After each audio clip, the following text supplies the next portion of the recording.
Okay, on the open D, I'm purposely starting with this angle here. Notice my ring finger or the third finger.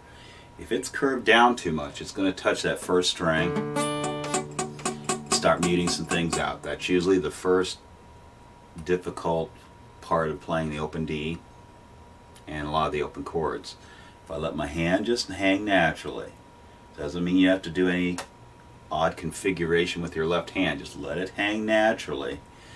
And also maybe place the third finger up a little close so it's almost touching this string, but not quite. And as you pick through the strings, you know, get used to feeling just how hard or how soft you need to push. That's something else when you're doing these open chords. You need to get used to not squeezing any harder than you really need to. Acoustic guitars will inherently have heavier gauge strings called 12 gauge strings. I've put 10 gauge strings on mine, which is the bottom string being 10/100ths of an inch around. Some guitar companies will want you to put 12s on and be sure that they have that tension. You can talk with your guitar teacher or your local pro at the retail store about that. Now on this D, if you lift up the 1, that's the note you should be hearing on the first string. That's a D suspended second. If you accidentally do bar the 1, you get a D suspended fourth. But I like you to play with this with the pinky. If you cross over here, you'll find a bad note. Unless it's just...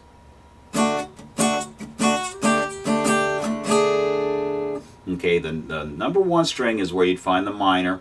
If we go into D minor, you're going to end up switching around. Notice how I keep the third finger there.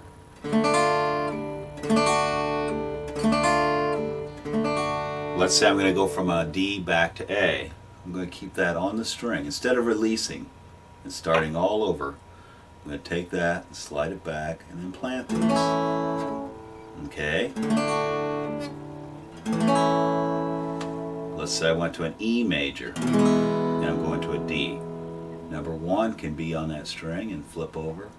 It may take a little while to get your control of the 2 and 3 finger, but once you play a few C chords, C, F, and G chords, yes, my G, we'll talk about that when we get to it, the 2 and 3 will be getting trained for that.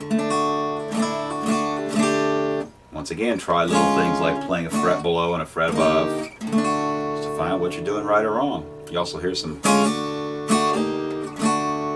Your open 4 string is your D. Now you can strum the number 5. Kind of see it vibrating there.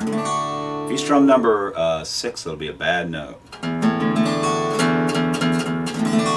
Unless you are tuned into a drop D tuning, which we'll get into at a later time.